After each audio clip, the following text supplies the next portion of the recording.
Fitrənin miqdarı və kimə verilməlidir? Ən aşağısı 3 manatdan başlayır adam başına. O şəxslər ki, imkanı yoxdur və fitrə çıxartmaq istəyir, 2 manat, 1 manat da adam başına çıxarda bilər.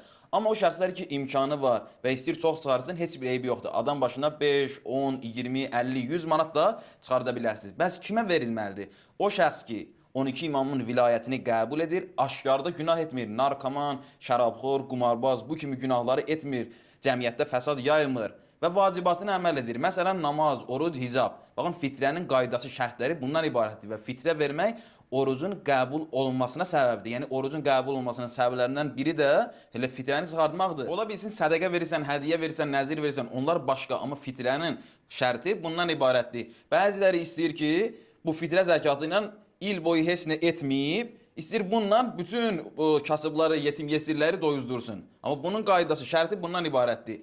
Adi vaxtlarda da adam zəkat verməlidir, xums verməlidir, sədəqə verməlidir, yardım eləməlidir, hədiyyə verməlidir, ehsan etməlidir. Amma fitrənin qaydası, şərti bundan ibarətdir. Gələn postlarda digər suallarınıza da cavab verər inşallah.